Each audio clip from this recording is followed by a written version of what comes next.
22 अप्रैल 2025 जम्मू कश्मीर का पहलगाम, एक बड़ा आतंकी हमला। 26 निर्दोष जानें चली गईं, जिसकी जिम्मेदारी ली टीआरएफ ने। और अब अमेरिका ने टीआरएफ पर ठोका है बड़ा एक्शन, या कहें कि एक बड़ी कार्रवाई की है।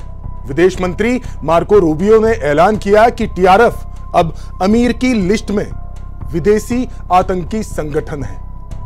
टीआरएफ यानी द रेजिस्टेंस फ्रंट। यह दिखता नया है, लेकिन असल में यह लश्कर ए तैयबा का ही नया मुखौटा है।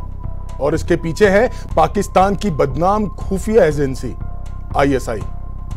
आईएसआई इन आतंकियों को ट्रेनिंग देता है, फंडिंग करता है और भारत में तबाही फैलाने के मिशन पर भेजता है। शेख सज्जाद गुल टीआरएफ का सरगना, जिसे एनआईए ने पहलगाम हमले का मास्टरमाइंड बताया है। टीआरएफ का मकसद है भारत के खिलाफ युवाओं का ब्रेन वॉश करना, कश्मीर को आसान बनाना। लश्कर का प्रॉक्सी टीआरएफ पाकिस्तान के लश्कर ए तैयबा का ही एक चेहरा है। जब लश्कर और उसके सरगना हाफिज सईद पर कार्रवाई के लिए पाकिस्तान पर वैश्विक दबाव बढ़ने लगा, तो 2019 में उसने टीआरएफ को प्रॉक्सी के तौर पर खड़ा कर दिया। तब से यह संगठन भारत में आतंकवाद को बढ़ावा दे रहा है। यह जम्मू कश्मीर में आतंकियों की घुसपैठ ही नहीं, हथियारों और ड्रग्स की तस्करी में भी शामिल है। सरकार ने 2023 में इस पर बैन लगाया था। टीआरएफ को संसाधन और समर्थन दे रहा है लश्कर ए तैयबा, पहले ही ग्लोबल टेररिस्ट ग्रुप घोषित है। इसी तरह आतंकी मसूद अजहर के जैसे मोहम्मद पर भी प्रतिबंध लगे हुए हैं। इसके बावजूद ये दोनों आतंकवादी संगठन सक्रिय हैं। दिखाने के लिए हाफिज सईद को जेल में रखा गया, लेकिन उसकी गतिविधियां पहले की तरह जारी हैं।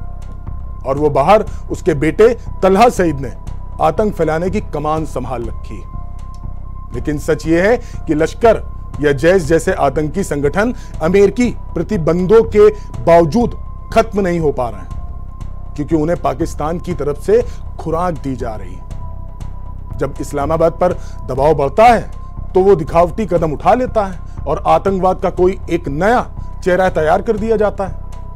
टीआरएफ के मामले में अमेरिका को पाकिस्तान के सामने यह मुद्दा भी उठाना चाहिए कि लश्कर पर बैन होने के बावजूद कैसे उसने एक दूसरा फ्रंट बना लिया। क्योंकि पाकिस्तान की शहबाज शरीफ सरकार ने प्रेस रिलीज जारी कर कहा कि पाकिस्तान हर प्रकार के आतंकवाद की कड़ी निंदा करता है। उसने खुद को आतंकवाद के खिलाफ अग्रिम मोर्चे पर लड़ने वाला देश बताया है और कहा है कि दुनिया को पाकिस्तान के योगदान को नजरअंदाज नहीं करना चाहिए। पाक सरकार ने उदाहरण क्या दिया है कि एबी गेट बम धमाके के मास्टरमाइंड शरीफुल्लाह को उन्होंने गिरफ्तार किया है, जिससे पाकिस्तान की आतंकवाद के खिलाफ कार्रवाई की मंशा स्पष्ट होती है। मतलब अब इनसे बड़ा शांति दूत दुनिया में कोई है नहीं साहब, समझ लीजिए। इतना ही नहीं, पड़ोसी देश पाक ने पहलगाम हमले को लेकर भारत के सीधे लश्कर ए तैयबा को जिम्मेदार ठहराने पर भी आपत्ति जताई है। पाकिस्तान का कहना है कि इस हमले की जांच पूरी नहीं हुई है और किसी निष्कर्ष पर पहुंचना जल्दबाजी होगी। इसके अलावा पाकिस्तान ने इस क्षेत्र को अंतर्राष्ट्रीय स्तर पर विवादित बताया और कहा कि भारत का लश्कर से सीधा लिंक बताना जमीनी हकीकतों के खिलाफ है। अब जमीनी हकीकत से कोसों दूर रहने वाले भारत को ज्ञान दे रहे हैं। लश्कर ए तैयबा को पाकिस्तान ने निष्क्रिय और प्रतिबंधित संगठन बताया है, जिसे पूरी तरह से खत्म कर देने का दावा किया गया है। पाकिस्तान ने अमेरिका के फैसले को घरेलू कानूनों से जुड़ा बताया है, लेकिन भारत पर आरोप लगाया कि वो इस तरह के अंतरराष्ट्रीय कदमों का इस्तेमाल पाकिस्तान को बदनाम करने और ध्यान भटकाने के लिए करता है। इसके साथ ही पाकिस्तान ने खुद को आतंकवाद के खिलाफ एक मजबूत दीवार बताया है और कहा है कि उसने इस लड़ाई में कई अद्वितीय बलिदान दिए हैं। बच्चा बच्चा जानता है सर, बच्चा बच्चा जानता है शहबाज शरीफ कि कितना बलिदान दिया है और किसने किस लिए बलिदान दिया है। आतंकवाद सिर्फ पाकिस्तान में फल फूल नहीं रहा है, बल्कि तुम सबके दिमाग में जिहाद बनकर दुनिया को डसने का काम कर रहा है, और खासकर भारत को। खैर, पाक की सच्चाई हर कोई जानता है, लेकिन भारत ने टीआरएफ पर इस एक्शन के लिए सालों सबूत जुटाए हैं। 51 सांसदों की टीम, 33 देशों का दौरा, हर मंच पर बताया गया कि टीआरएफ को कोई स्वतंत्र संगठन नहीं है, ये आईएसआई का हथियार है। और आखिरकार अमेरिका ने भी भारत के पक्ष को माना है। लेकिन अब इसका असर क्या होगा पाकिस्तान पर, इसको पहले समझते हैं। पाकिस्तान फिर से एफएटीएफ की ग्रे लिस्ट में आ सकता है।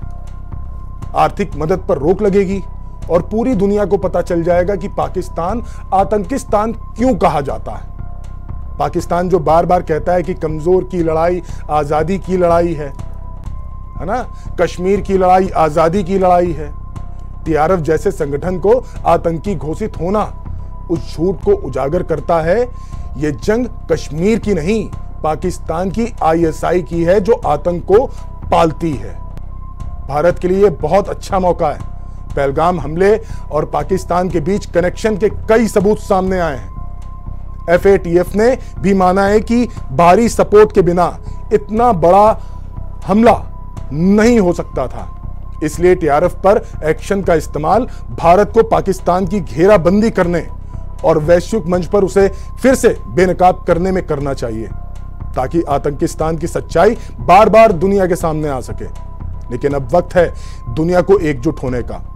आतंक के खिलाफ टीआरएफ हो या आईएसआई, जहां से भी आए, नाम कोई भी हो, भारत अब चुप नहीं रहेगा, क्योंकि यह लड़ाई सिर्फ हमारी नहीं, पूरी इंसानियत की है।